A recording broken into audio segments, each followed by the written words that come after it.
دلچسپ ویڈیوز کے لیے چینل کو سبسکرائب کر لیں اور ساتھ ہی بیل آئیکن بٹن پر کلک کر لیں تاکہ ہر آنے والی ویڈیو آپ کو سب سے پہلے مل سکے۔ ایپیسوڈ 8 پیشکش میر کارواں۔ سکندر نے آگے بڑھتے ہوئے کہا، سب انسپکٹر صاحب، میرا نام سکندر ہے، میں لالا بشیر کا بیٹا ہوں۔ ہمیں تھانے لے جانا آپ کو بہت مہنگا پڑے گا۔ میرے یہ تینوں ساتھی بھی معمولی نہیں ہیں۔ بابر معروف صنعتکار فرقان ہاں کا بیٹا ہے۔ توصیف کے باپ مجیب راٹھور کو کون نہیں جانتا؟ یہ سیاست کے میدان کا ایک جانا پہچانا نام ہے، اور سلیم کے والد ایک تھانے میں SHO ہیں۔ ملک برکت علی کا نام آپ نے ضرور سنا ہوگا۔ وہ ایک لمحے کو رک کر بڑے ہی طنزیہ انداز میں میری جانب دیکھتے ہوئے بولا، اگر آپ کو تھانے لے جانے کا زیادہ ہی شوق ہے تو ان تینوں کو لے جائیں۔ پھر اس نے بے ہوش پڑے اپنے ساتھیوں کی جانب اشارہ کرتے ہوئے کہا، نقصان تو ہمارا ہوا ہے، آپ خود دیکھ سکتے ہیں۔ اگر ان تینوں میں سے کسی کو کچھ ہو گیا تو آپ کے لیے مصیبت کھڑی ہو سکتی ہے۔ سکندر بڑے واضح الفاظ میں سب انسپکٹر کو دھمکا رہا تھا، اور میں نے دیکھا کہ SI اس کی دھونس میں آ چکا تھا۔ وہ بہت ہی متفکر نظر آنے لگا۔ اس وقت وہ قانون کو فراموش کر کے صاحب رسوخ افراد سے مروب نظر آتا تھا۔ اسے ہماری جانب اشارہ کرتے ہوئے کانسٹیبلز کو حکم دیا، اوئے ان تینوں کو پکڑ کر موبائل میں ڈالو اور مینیجر کو بھی اٹھا لو۔ ہم اتنی کھلی غنڈہ گردی نہیں ہونے دیں گے۔ میں نے آفیسر سے کہا، یہ سراسر زیادتی ہے۔ آپ قانون کے محافظ ہیں، اگر آپ ہی قانون شکنی کریں گے تو یہ ملک کیسے چلے گا؟ اوئے تم مجھے قانون سکھاؤ گے؟ سب انسپکٹر نے آنکھیں نکالتے ہوئے کہا، یہ ملک چل رہا ہے اور بہت خوبصورتی سے چل رہا ہے، تمہارے مشوروں کی ہمیں کوئی ضرورت نہیں۔ یہ ملک چل نہیں رہا، جل رہا ہے، میں نے زہرہند لہجے میں کہا، اور اس کو جلانے والے تمہارے ہی جیسے قانون شکن ہیں جو طاقتور افراد سے مروب ہو کر مجرموں اور جرائم کی پردہ پوشی کرتے ہیں۔ سب انسپکٹر بے یقینی سے مجھے تکنے لگا۔ وہ سوچ بھی نہیں سکتا تھا کہ کوئی اس کے سامنے ایسی زبان درازی بھی کر سکتا ہے۔ اس نے مجھے کھا جانے والی نظر سے گھورا اور سلگتے ہوئے لہجے میں بولا، لگتا ہے تمہارا کبھی کسی پولیس سے واسطہ نہیں پڑا۔ بہت پڑا ہے، میں نے جواباً اس کی آنکھوں میں آنکھیں ڈال کر کہا، صرف یہاں ہی نہیں بلکہ دنیا کے کئی ممالک کی پولیس کو میں بھگت چکا ہوں، مگر یہاں کا بابا آدم ہی نرالا ہے۔ وہ طنزیہ انداز میں ہنسا، یہی بابا آدم تمہیں تھانے لے کر جائے گا اور قانون سے گفتگو کرنے کے آداب بھی سکھائے گا۔ تھانے جانا ہے تو سب جائیں گے۔ میں نے دو ٹوک الفاظ میں کہا، تم ان امیر زادوں سے خصوصی برتاؤ نہیں کر سکتے۔ میرا لہجہ خود بخود ترش ہو گیا۔ میں نے نادیہ کی طرف اشارہ کرتے ہوئے کہا، تمہارے لالا بشیر کے سپوت سکندر نے میری ساتھی سے بدتمیزی کرنے کی کوشش کی۔ ہم نے جو کچھ بھی کیا اپنی حفاظت میں کیا۔ اس واقعے کے یہاں کئی گواہ ہیں۔ پولیس کی آمد کے بعد یہاں موجود افراد کو نکلنے کا موقع نہیں ملا تھا۔ میں نے بات کو آگے بڑھاتے ہوئے کہا، آپ یہاں موجود افراد کا بیان لے سکتے ہیں۔ ریسٹورنٹ کے مینیجر کا بیان بھی ہمارے حق میں جائے گا۔ میں نے تھوڑا سا توقف کیا، پھر ٹھوس لہجے میں کہا، آفیسر آپ میری ساتھی نادیہ کو کوئی معمولی لڑکی نہ سمجھے۔ وہ ایک حاضر ڈیوٹی DSP کی بیٹی ہے۔ سب انسپکٹر نے چونک کر مجھے دیکھا، DSP؟ ہاں، DSP traffic Aurangzeb Khan, Nadia نے فخریہ انداز میں بتایا۔ نادیہ کے جملے نے سب انسپکٹر کا چہرہ متغیر کر دیا۔ وہ بیچارہ اچانک پاٹن کے میں آ گیا تھا۔ اگر وہ DSP کی بیٹی یا اس کے ساتھیوں کے خلاف کوئی اقدام اٹھاتا تو یہ بیل مجھے مار والی بات ہوتی۔ دوسری طرف وہ سکندر کا بھی کچھ نہیں بگاڑ سکتا تھا، اس صورت میں کہ زیادہ نقصان بھی سکندر اور اس کے ساتھیوں کو ہی پہنچا تھا۔ موقع پرست سب انسپکٹر نے ایک چال چلی اور وہاں موجود افراد سے مخاطب ہوتے ہوئے بولا، آپ لوگ اس سلسلے میں کیا کہتے ہیں؟ وہ سب ہماری حمایت میں بولنے لگے۔ جب وہ اپنا غبار نکال چکے تو سب انسپکٹر نے ان کے نام پتے نوٹ کیے اور تحکمانہ انداز میں کہا، اب آپ لوگ جا سکتے ہیں۔ اگر کسی مرحلے پر آپ کی ضرورت پڑی تو بلا لیا جائے گا۔ میں دونوں پارٹیوں کو اپنے ساتھ تھانے لے جاؤں گا، ان کے بیانات وہیں چل کر ہوں گے۔ عام شہری میں پولیس کا تصور یہی ہے کہ وہ عوام کو خام خواہ پریشان کرتی رہتی ہے اور بے قصور کو بھی گھیر گھار کر الٹے سیدھے کیس میں الجھا دیتی ہے۔ اس وقت پولیس کا ایک سب انسپکٹر انہیں بڑی ہی نرمی اور شرافت سے جانے کی اجازت دے رہا تھا۔ انہوں نے اسے موقع غنیمت جانا اور خاموشی سے کھسک لیے۔ اس دوران میں سب انسپکٹر کے ساتھ ہی کانسٹیبلز نے اپنا کام جاری رکھتے ہوئے ہلا جلا کر بابر، توصیف اور سلیم کو ہوش دلا دیا تھا۔ دبلے پتلے دراز قامت توصیف کے پسٹل کو بھی پولیس نے اپنی تحویل میں لے لیا۔ معروف سیاستدان मुजीब राठौर के बिगड़े हुए उस बेटे को अच्छा खासा सबक मिल चुका था। वो बड़ी कीनातोज नजर से सदफ को घूर रहा था। बाबर और सलीम के चेहरों से भी हमारे लिए बेपनाह नफरत झलक रही थी। उन्होंने अपनी इस हशर के बारे में कभी सोचा भी नहीं होगा। सब इंस्पेक्टर मुझे और सिकंदर को एक तरफ ले गया और निहायत ही राज़दाराना लहजे में बोला, आप लोग एक दूसरे का बहुत कुछ बिगाड़ सकते हैं, लेकिन मैं आपका कुछ नहीं बिगाड़ सकता। थाने पहुंचते ही दोनों पार्टियों के लवाहकीन की तरफ से टेलीफोन्स का तांता बन जाएगा। हासिल वसूल कुछ नहीं। ये बात तुम लोग भी बहुत अच्छी तरह जानते हो, इसलिए बेहतर यही है कि आपस में तस्फिया कर लो। मैनेजर को मुतमईन करने के लिए मैं तुम सबको मोबाइल में बिठाकर अपने साथ ले जाता हूँ। इस तरह कानूनी कार्रवाई भी अमल में आ जाएगी। थाने पहुंचते तुम लोग कोई फैसला कर लो। तस्फिया तो मैं किसी सूरत भी नहीं करूंगा, सिकंदर ने बिफरे हुए लहजे में कहा। मेरा और मेरे साथियों का बहुत नुकसान हुआ है, मैं इसका बदला जरूर लूंगा। मैंने सिकंदर की जानिब देखते हुए कहा, तुमने मेरी साथी नादिया की ना सिर्फ इंसल्ट की है, बल्कि उसे दर्जन भर अफराद के सामने तमाशा भी बना दिया। इस कारनामे पर तुम्हें कोई बहुत बड़ा इनाम मिलना चाहिए। तुम्हारी और तुम्हारे साथियों की थोड़ी बहुत मुरम्मत कोई हैसियत ही नहीं रखती। तुम मुझसे कहीं ज्यादा के मुस्तहिक हो। मगर मैंने जुमला अधूरा छोड़ के सब इंस्पेक्टर की तरफ देखा और संजीदगी से कहा, इसके बावजूद भी मैं तस्फिये के लिए तैयार हूँ। मैं वहाँ वक्त जाया करने के हक में नहीं था। तुम तो अपनी चूंच बंद ही रखो। वो नफरत अमेज नजर से मुझे घूर कर बोला, तुम मुझे जानते नहीं हो, मैं लाला बशीर का बेटा हूँ, MPA लाला बशीर। मैंने उसे मजीद सुलझाने के लिए कहा, क्या ही अच्छा हो अगर तुम्हारे पास अपनी शिनाख्त होती। मैं मानता हूँ कि तुम्हारा बाप MPA होगा, मगर तुम क्या हो ये हकीकत मुझसे ज्यादा और कौन जान सकता है। मैंने तो अभी अभी तुमसे दो हाथ किए हैं। वो मुझसे बुरी तरह दुर्गत बनवाए बैठा था। इन तंजिया अल्फाज ने नमक पाशी का काम किया। वो तड़प कर बोला, तुम्हें तो मैं देख लूंगा रुस्तम खां के पुत्र, और तुम्हारी इस साथी को भी। उसे सदफ की जानिब इशारा किया, फिर नादिया की तरफ देखते हुए कमीनेपन से हंसा। तुम कब तक मुझसे बचोगी। बात खत्म करते ही उसने नादिया के लिए चंद नाजेबा अल्फाज अदा किए। वो पुलिस को हाथर में ही नहीं ला रहा था। सदफ उछलकर आगे बढ़ी, लेकिन वो हमले के इरादे से नहीं बढ़ी थी। सिकंदर यही समझा कि वो इस पर वार करने वाली है। वो सहम कर एक कदम पीछे हट गया। अब अगर तुमने कोई बकवास की तो। सदफ ने मानी इस अंदाज में जुमला अधूरा छोड़ दिया। मैंने कहा, सदफ बस आज के लिए इतना ही काफी है। एक सब इंस्पेक्टर के सामने लाला बशीर का साहबजादा तुमसे गत बनवाता क्या अच्छा लगेगा। जिंदगी रही तो फिर सामना होगा, और जब सामना होगा तो तुम्हारे रहे से अरमान भी निकाल लेना। सिकंदर ने अपनी रुसवाई होते देखी तो खसियानी बिल्ली की मानित खंबा नोचने लगा। वो सब इंस्पेक्टर को मुहातिब करते हुए झंझलाहट अमेज अंदाज में कहने लगा, इन दोनों को ले जाकर थाने में बंद कर दें। इसका इशारा सदफ और मेरी जानब था। इन्हीं की वजह से सारी गड़बड़ हुई है। पता नहीं नादिया ने ये मुसीबतें कहां से उठाई हैं। सदफ ने तफरी लेते हुए कहा, मैं नादिया की सगी कजन हूँ, उसकी सगी फुप्पी की सगी बेटी सदफ। फिर उसे मेरी जानिब इशारा करते हुए कहा, ये वजदान है मेरे क्लास फेलो, हम कराची से आए हैं। अपने इतने अहम लोगों को मुसीबतें कहते हुए तुम्हें शर्म नहीं आती। बात के इख्तिताम पर सदफ का लहजा बड़ा ही जहरीला हो गया था।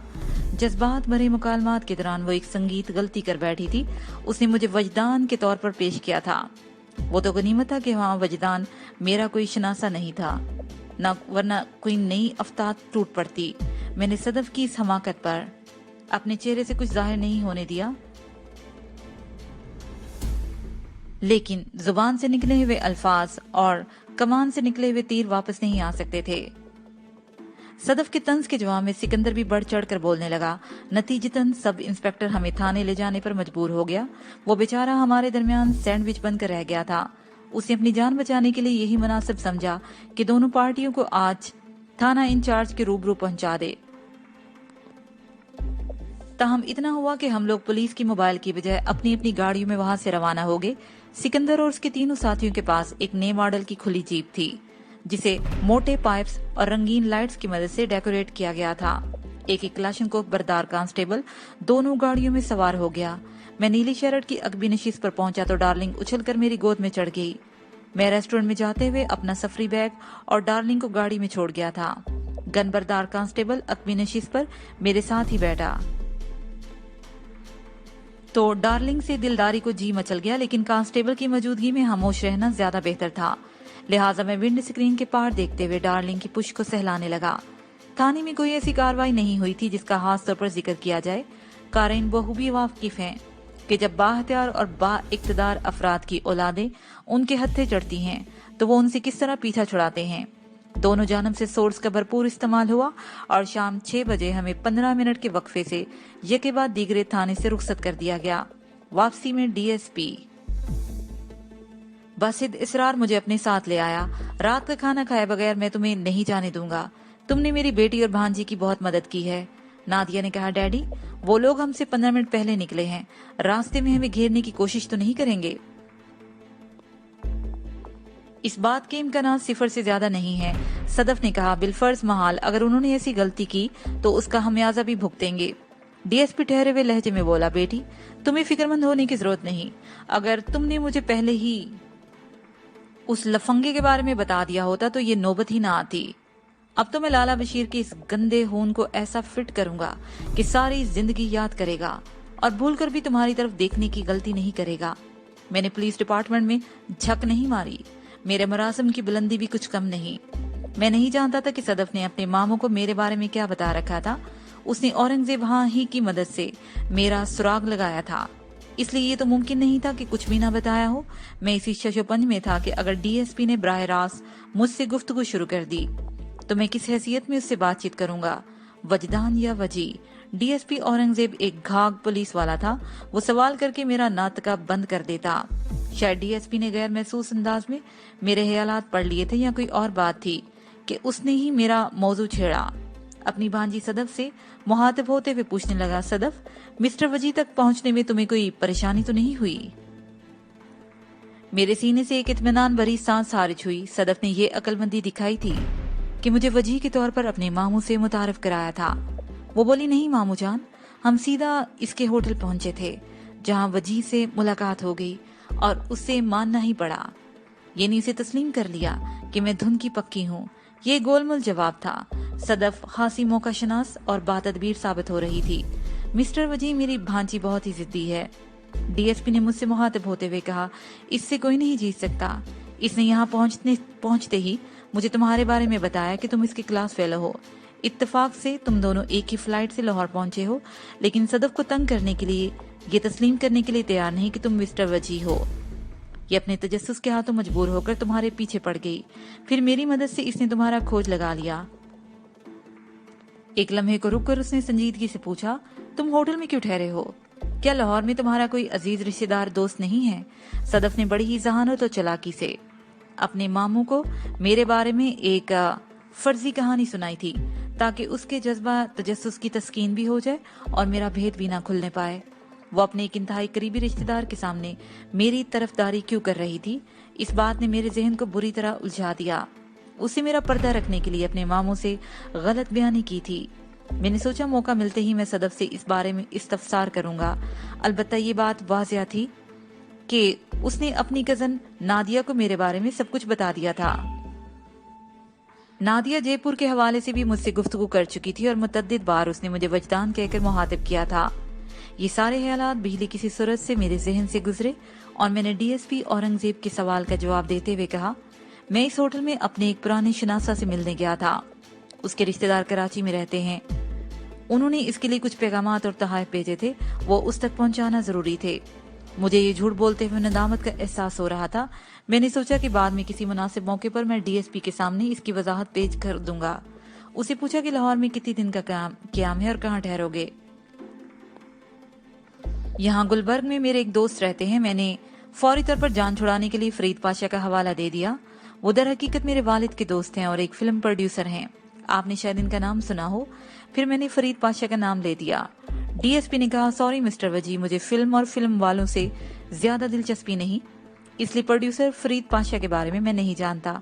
मैंने कहा कि मैं फरीद पाशा के पास हफ्ता भर ठहरूंगा। मुझे फिल्म की शूटिंग देखने का बहुत ही शौक है। फिर फरीद पाशा का ताल्लुक एक जमींदार घराने से है। मैं उसके गांव जाकर देहाती जिंदगी का मुशाहिदा करना चाहता हूँ। ठीक है, बहुत अच्छी बात है।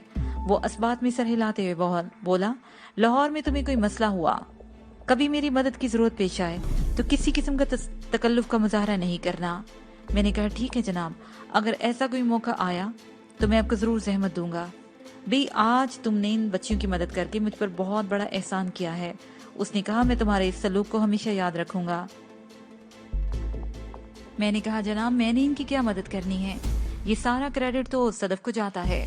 उसने जिम्नास्टिक और मार्शल आर्ट्स का ऐसा मुजाहरा किया कि मैं दंग रह गया। मुझे नहीं मालूम था कि ये इतनी बड़ी मार्शल आर्टिस्ट होगी। मैंने बात के एहतमाम पर हकीकी हैरत से सदफ की तरफ देखा। तुम इसकी क्लास फेलो हो और तुम्हें इसकी सलाहियत का पता ही नहीं? डीएसपी ने मुझसे पूछा। इसने कभी अपनी इस जंगजुआना सलाहियत का तस्करा नहीं किया। मैंने अपनी कही हुई बात को निभाते हुए कहा, मैं क्या, क्लास में किसी और को भी ये बात मालूम नहीं। वो ठहरे हुए लहजे में बोला, मुझे भी सिर्फ इतना ही पता है, सदफ ने कुछ जूडो कराटे और सेल्फ डिफेंस सीख रखा है। मैंने इसे अपनी आंखों से कभी अमली मुजाहरा करते हुए नहीं देखा और ना ही इसके कारनामों का तस्करा सुनने में आया। आज ये पहला मौका है। इस नौयत की गुफ्तगू करते हुए हम चाइना चौक के नजदीक वाक़या डीएसपी औरंगजेब की कोठी पहुंच गए। थोड़ी ही देर के बाद डीएसपी ने कहा कि वो मुझसे मुहातिब था। मुझे चंद जरूरी काम निपटाना है, इसलिए 2-3 घंटों के लिए जाऊंगा। इंशाल्लाह डिनर पर फिर मुलाकात होगी। फिर वो सदफ और नादिया की तरफ देखते हुए बोला, आप लोगों को किसी किस्म की फिक्र करने की जरूरत नहीं है, मैं सब संभाल लूंगा। मैं लाला बशीर के बेटे सिकंदर ही के सिलसिले में कोई मुनासिब बंदोबस्त करने जा रहा हूँ। जब तक सांप का जहर न निकाल लिया जाए उसकी तरफ से डसने का खतरा हर वक्त मौजूद रहता है। मैं पहली फुर्सत में उस मौसी के दांत तोड़ देना चाहता हूँ। डीएसपी रुखसत हो गया तो मौका मिलते ही मैंने सदफ को घेर लिया। इस घर में डीएसपी औरंगजेब खान, उनकी बीवी शाइस्ता बेगम, नादिया की नानी जोहरा बेगम के अलावा सिर्फ मुलाजमीन थे। जोहरा बेगम 70 से मुतजाविज थी। जोहरा बेगम इस वाक़े के बारे में कुछ नहीं उनको बताया गया था। वो ब्लड प्रेशर और शुगर की मरीजा थी और इस किस्म की खबर से उन्हें दूर रखा जाता था। शाइस्ता बेगम अपनी बेटी नादिया से बातें करने लगी। चुनाचा मुझे तन्हाई में सदफ से बात करने का मौका मिल गया। तुमने वो क्या हमाकत की थी? मैंने बरहमी से कहा। वो चौंक कर बोली, कौन सी हमाकत? एक पुलिस ऑफिसर, सब इंस्पेक्टर और लाला बशीर के तलंगे बेटे के सामने मेरा तारुफ करवाने की क्या जरूरत थी? तुमने मुझे वजदान की हैसियत से मुतारिफ करवा डाला। वो जल्दी से बोली, मैं जोश में आ गई थी। वो कहते हैं जोश में होश नहीं रहता। मुझे ऐसा नहीं करना चाहिए था, अब क्या हो सकता है। बहरहाल सॉरी। किस किस बात की सॉरी करोगी?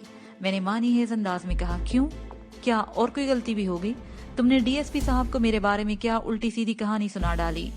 मुझे अपना क्लास फेलो बताकर तुमने मेरे लिए मुश्किलात खड़ी कर दी।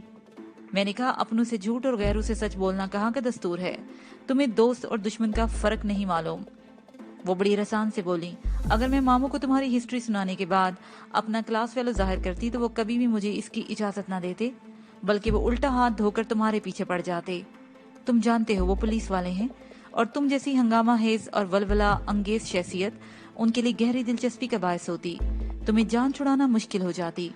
और जहाँ तक वजदान की हैसियत से तुम्हारे तारुफ की बात है तो मैं उसके लिए सॉरी कर चुकी हूँ, लिहाजा ज्यादा बिगड़ने की जरूरत नहीं। उसकी बातों में वजन था। वो दो टोक और जारहाना अंदाज में बात करती थी। ऐसी मुदल्लल बातों को रद्द नहीं किया जा सकता था। मैंने संजीदगी से उसकी तरफ देखते हुए एक बोझल सांस खारिज की तो उसने वाशगाफ अल्फाज में कहा, वजदान, एक बात को अपने जहन में नक्श कर लो और वो ये कि मुझे दोस्त और दुश्मन की खूब पहचान है। गलती इंसान ही से होती है और वो किसी भी वक्त हो सकती है।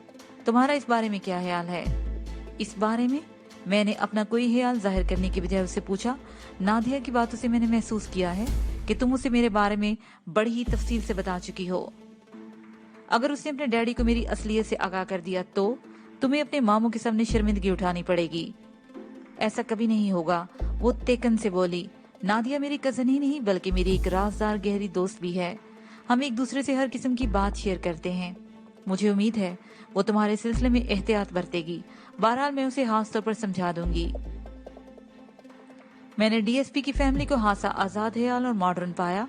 सदफ की बेबाकी में पहले ही मुशाहिदा कर चुका था। ये बेबाकी और आजाद ख्याली दर हकीकत एक एतमाद था जो उन लोगों को अपनी जात पर था। वो तालीम याफ्ता और साहब हैसियत लोग थे। इल्म, दौलत और इख्तियार इंसान को बेपनाह इत्तमाद बख्शता है। और ये तीनों खूबियां इस फैमिली के अंदर बदरजा अतम मौजूद थीं। मुझे इस बात का अच्छी तरह अंदाजा हो चुका था कि सदफ के सामने वजदान और वजह का मसला उठाना फसूल है। अब तक का तजर्बा यही था कि उसने मेरी किसी वजाहत को मान कर नहीं दिया था। वैसे भी वो एक ऐसी लड़की थी जिस पर भरोसा करने में कोई कबाहत भी नहीं थी, लिहाजा मैंने उसे और उसकी सोच को उसके हाल पर छोड़ दिया। आगे जो होता मैं उसे भी भुगत ही लेता। मुझे खामोश पाकर उसने कहा, क्या सोच रहे हो? एकदम संजीदा क्यों हो गए? मैं संजीदगी से तुम्हारे बारे में ही सोच रहा हूँ। मैंने कहा, मेरे बारे में? कौन सी बात तुम्हें सोचने पर मजबूर कर रही है? तुम्हारा मार्शल आर्ट्स और फाइट का अंदाज। ओह, उसने बेपरवाही से कंधे उचकाए। ये कोई खास बात नहीं, तुम तो छुपी रुस्तम निकली हो। मैंने कहा, क्या तुम हमेशा ऐसे ही फन का मुजाहरा करती हो? वो नफी में सर हिलाते हुए बोली, नहीं, इसका मौका कभी कभार ही मिलता है। अब तो मैं इस फनून को भूलती जा रही हूँ। काफी अरसे से बाकायदा एक्सरसाइज नहीं की। एक्सरसाइज ना करने पर यह आलम है, मैंने सराहने वाले अंदाज में मुस्कुरा कर कहा। वो बोली, मैंने 8वीं क्लास में एक कराटे क्लब ज्वाइन किया था। एंट्रेंस तक ये शौक बड़े ही ज़ौक से जारी रहा। जूडो कराटे के साथ साथ मैंने जिम्नास्टिक भी सीखा है, मगर मेडिकल कॉलेज में जाने के बाद सब शौक एक तरफ रह गए।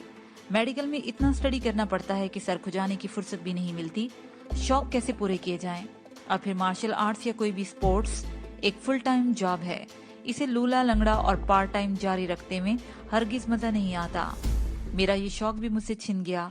बस कभी कभार हाथ पांव सीधा करने का मौका मिल जाता है। इस वक्त वो बहुत ही संजीदगी से मुदबराना अंदाज में गुफ्तगू कर रही थी। लगता ही नहीं था कि वो पहली वाली एक चुलबुली लड़की है। उसका सारा लाओबालीपन रुखसत हो चुका था। इससे ये भी जाहिर हुआ कि मार्शल आर्ट से उसे दिली लगाव रहा था। मार्शल आर्ट एक ऐसी ही शय है, पूरी तवज्जो, लगाव और इन्वॉल्वमेंट मांगता है। ये शौकिया फंकारों के काबू में आने वाले जिन नहीं। सदफ अपनी पस्ता का कामती के बावजूद भी दूर मार अटैक करती थी। मैंने सदफ की चुटकी लेते हुए कहा, तुमने बताया था कि तुम्हारा मेडिकल में कोई खास दिल नहीं लगता। तुम्हें खुद भी मालूम नहीं कि तुम हर साल किस तरह पास हो जाती हो। मैं एक लम्हा सांस लेने की हाथ रुका, फिर बात जारी रखते हुए कहा, इस सूरत में तो तुम्हारे पास वक्त की कमी नहीं होगी। तुम जी जान से मार्शल आर्ट्स और जिम्नास्टिक की प्रैक्टिस जारी रख सकती हो।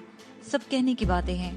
वो हला में देखते हुए बोली, मेडिकल में चाहे कितना ही कम क्यों ना पढ़ो, आपको आगे बढ़ने के लिए इतना वक्त देना ही पड़ता है कि किसी और चोंचले की गुंजाइश ही निकालना मुमकिन नहीं रहता।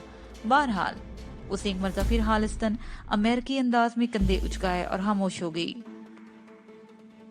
तुमने वुड ब्रेकिंग भी की है? हाँ की है, वो असबात में सर हिलाते हुए बोली। वुड ब्रेकिंग के साथ साथ मैंने टाइल ब्रेकिंग भी की है। मगर तुमने ये अंदाजा किस बात से लगाया? मैंने कहा कि तुमने जिस बेखौफी से कुर्सी को किक मारकर पिस्तौल बरदार तौसीफ की तरफ उछाला था, मैं इस मंजर को भूल नहीं सकता। ये एतमाद काफी अरसे की कठिन मेहनत और रियाजत से ही हासिल होता है। वो चंद लम्हे खामोशी से मुझे देखती रही, फिर बोली, मगर तुम्हारा फाइटिंग स्टाइल बिल्कुल जुदा गाना है। लगता है कि तुम जैसे कंगफू में बहुत ऊपर तक गए हो। मैं तो कराटे में ब्लैक बेल्ट से आगे नहीं बढ़ सकी। ये भी बहुत है। मैंने कहा कि एक डॉक्टर को शायद ही जिंदगी में कभी मार्शल आर्ट्स की जरूरत पेश आती हो। जब हम तालीम मुकम्मल करने के बाद तुम अपना क्लिनिक खोलोगी तो तुम्हें ये सब कुछ किस्सा पारी ना लगेगा। वो मजबूत लहजे में बोली, मगर मैं इसे किस्सा माजी नहीं बनने दूंगी, बल्कि अपने फन को आगे बढ़ाऊंगी। फिर उसने मेरी आंखों में आंखें डालकर धड़ल्ले से पूछा, क्या तुम इस सिलसिले में मेरी मदद करोगे? मैं क्या मदद कर सकता हूँ? मेरे लहजे में बौखलाहट थी। वो पूरी संजीदगी से बोली, तुम मुझे कंगफू और योगा के गुर सिखा सकते हो। मैं तुम्हें गुरु बनाना चाहती हूँ। मैं ना तो कोई गुरु हूँ और ना ही मुझे चेले चेलियां पालने का शौक है। मैंने रुखाई से कहा। एक दो हाथ पांव चलाना सिखाया तो वो बातों ही बातों में आपो आप मेरा ध्यान साहिल की तरफ चला गया और मैं अपना जुमला मुकम्मल न कर सका। वो तो हर वक्त मेरे ध्यान में बराजमान रहती थी। मैंने मुहावरतन ये बात कही थी, वरना साहिल तो मेरे दिल का हिस्सा थी और मेरी रूह में किसी खुशबू की मानंद नफूस हो चुकी थी। मैं इसी की फिजा में सांस लेता था। उस वक्त सदफ के सामने साहिल का जिक्र करना मैंने मुनासिब नहीं समझा, लेकिन मेरी इस तरह अचानक खामोश हो जाने पर उसने तजस्सुस की मारी को फिर भड़का दिया। मेरे चेहरे पर निगाह जमाते हुए बड़े ही सनसनीखेज अंदाज में पूछने लगी, तो वो क्या? कुछ नहीं। میں نے کہا کچھ نہ کچھ ضرور ہے وجدان. وہ کریدنے والے انداز میں بولی شاید تم اپنی کسی شاگرد کے بارے میں بتانے جا رہے تھے جو تمہیں دھوکہ دے کر چلا گیا یا چلی گئی. اس نے اپنے طور پر تجزیہ کر کے ایک اندازہ قائم کر لیا تھا جو کہ حقیقت سے بہت ہی دور تھا. میں نے ٹھہرے ہوئے لہجے میں کہا ایسی کوئی بات نہیں صدف. پھر کیسی بات ہے؟ اس کی تشویش جاری رہی. میں نے کہا دراصل بات کرتے کرتے مجھے کچھ یاد آ گیا تھا اسی لیے میرا جملہ ادھورا رہ گیا. تم ہاں کے نتائج اخذ کر کے اپنی توانائی ضائع نہ کرو. پھر میں نے بات کو گھمایا اور مزاح کے رنگ میں کہا تمہیں اپنی توانائی کی ایک کیلوریز بچا کر رکھنا ہے. ایک کیلوری بچا کے رکھو کیونکہ میڈیکل کے فائنل ایگزام تمہارے سر پر منڈلا رہے ہیں. وہ سمجھ گئی تھی کہ میں دانستہ اسے ٹال رہا ہوں. اس نے بھی زیادہ زور نہیں دیا اور خلاف عادت موضوع گفتگو بدل دیا. سنجیدگی سے بولی تم نے اپنے والد کے جس پروڈیوسر دوست کا ذکر کیا ہے اس کی کہانی میں کس حد تک سچائی ہے؟ صدف کو میں نے اب تک ایک ضدی اور اولو العزم لڑکی پایا تھا. وہ اپنی خٹ سے ہٹنے والی نہیں تھی. اس نے اگر موضوع بدلا تھا تو اس کا مطلب یہی ہو سکتا تھا کہ اس میں کوئی بڑی تبدیلی واقع ہو رہی تھی یا پھر یہ کہ یہ بھی اس کی کوئی چال تھی. وہ مجھے کسی اور زاویے سے گھیرنا چاہتی تھی. میں نے اس کے سوال کا جواب دیتے ہوئے کہا فرید پاشا واقعی ایک فلم پروڈیوسر ہے اور اس کی شاندار کوٹھی یہاں گلبرگ میں واقع ہے اور تم اس کے پاس ہفتہ بھر رکو گے. وہ سوالیہ انداز میں بولی اسٹوڈیو جا کر فلموں کی شوٹنگ دیکھو گے اور بعد ازاں اس کے گاؤں جا کر دیہاتی زندگی کا نظارہ بھی کرو گے. میں نے اسبات میں گردن ہلانے پر اکتفا کیا. فرض کرو. وہ میری جانب دیکھتے ہوئے بولی اگر یہی دونوں شوق مجھے بھی شدت سے ہوں تو تم اس سلسلے میں میری کچھ مدد کر سکو گے؟ میں فرض نہیں کر سکتا. میں نے کہا یہ میتھ نہیں ہے کہ میں ایکس وغیرہ سے کام چلاتا رہوں. وہ جھٹ سے بولی چلو فرض نہ کرو. میں تمہیں یقین دلاتی ہوں یہ حقیقت ہے. اب بولو. وہ میرا سایہ بننے پر تلی ہوئی تھی. میں نے کہا تم مجھ سے کس قسم کی مدد چاہتی ہو؟ میں 8-10 دن لاہور ہی میں ہوں. وہ گہری سنجیدگی سے بولی 1 دن کے لیے مجھے بھی اپنی کمپنی دے دو. اسی بہانے میں فلم اسٹوڈیو اور دیہاتی زندگی کو دیکھ لوں گی. میں نے ذرا رک کر اس سے کچھ کہنا چاہا لیکن خاموش رہا.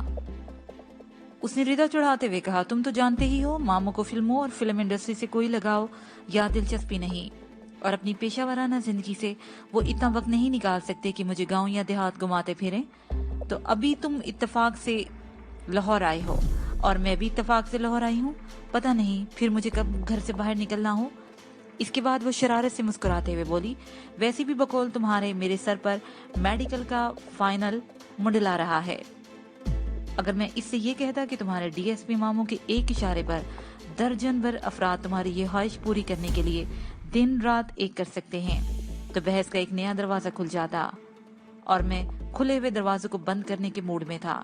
ڈنر میں چونکہ اچھا خاصا وقت باقی تھا اس لیے وقت گزاری کے لیے میں صرف صدف سے بات چیت کر رہا تھا. لیکن اس کا مطلب یہ نہیں تھا کہ میں اسے خود پر سوار کر لوں. صدف کے عزائم کچھ اسی نوعیت کے دکھائی دیتے تھے. میں نے کہا کہ دیکھو صدف میں اس حوالے سے کوئی حتمی بات نہیں کر سکتا. میں پہلے فرید پاشا سے پوچھ لوں پھر تمہیں بتا دوں گا. اچھی بات ہے. وہ مفاہمانہ انداز میں بولی. پھر پوچھا فرید پاشا کی کوٹھی گلبرگ میں کس طرف ہے؟ میں اس کے تیور بھانپ گیا اور کہا کوٹھی کا پتہ مجھے معلوم کرنے کے بعد تم وہاں کا فون نمبر جاننا چاہو گی اس لیے میں نے جملہ ادھورا چھوڑ کر اپنی جیب میں سے ایک طے شدہ کاغذ نکالا اور اسے کھول کر بات جاری رکھتے ہوئے کہا نوٹ کر لو دونوں چیزیں.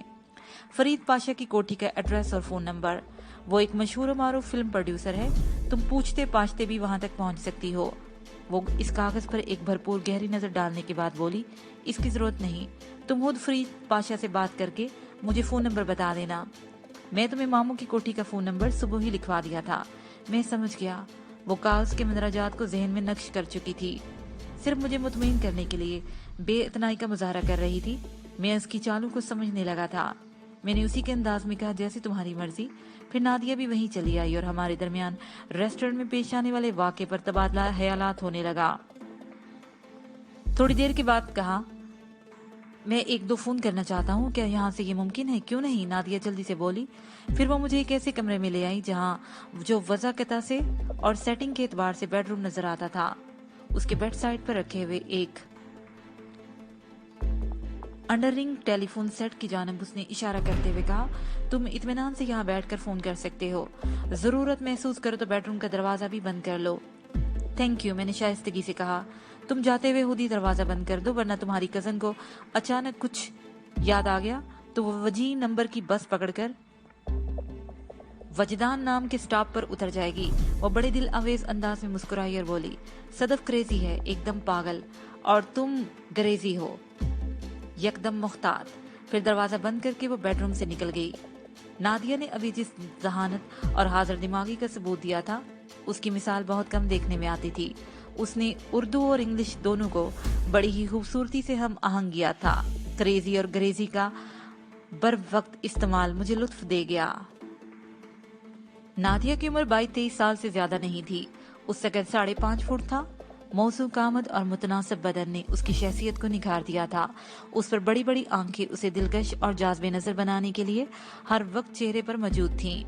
नादिया के दाएं गाल पर होंठों से थोड़ा सा ऊपर मसूर के बराबर गहरे भूरे रंग का एक तिल भी था, और जो उसकी मकनातीसियत में और ज्यादा इजाफा करता था। मैंने नादिया के बारे में सोचते हुए फरीद पाशा का नंबर डायल कर दिया। उस वक्त रात के 8 बजने वाले थे। मुझे उम्मीद नहीं थी कि वो घर पर होगा। शो बिजनेस के लोग सरे शाम घरों से निकल जाते हैं और रात देर तक उनकी वापसी के बारे में भी कुछ नहीं कहा जा सकता। बाज़ औक़ात वो दूसरी सुबह ही लौटते हैं। फिल्म स्टूडियो एक ऐसी ही नगरी है जहाँ के दिन सोते हैं और रातें जागती हैं। दूसरी घंटी पर फोन रिसीव कर लिया गया। मैंने अपना तारुफ करवाने के बाद फरीद पाशा के बारे में इस्तफसार किया तो मेरी हैरत की इंतहा न रही कि दूसरी तरफ फरीद पाशा खुद मौजूद था। रस्मी अलैक्स के बाद उसने खुशदिली से कहा, यार तुम लोग कराची वाले बड़ा इंतजार करवाते हो। मिनहास ने सुबह फोन करके मुझे तुम्हारे बारे में बताया और तुम अब राब्ता कायम कर रहे हो।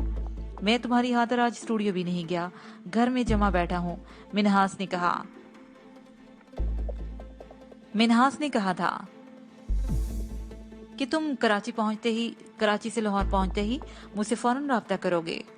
मिनहास ने तुम्हारा गायबाना तारुफ कुछ इस अंदाज से कराया है कि तुमसे मिलने को और देखने को मैं बेचैन हो गया हूँ। तुम इस वक्त कहाँ हो?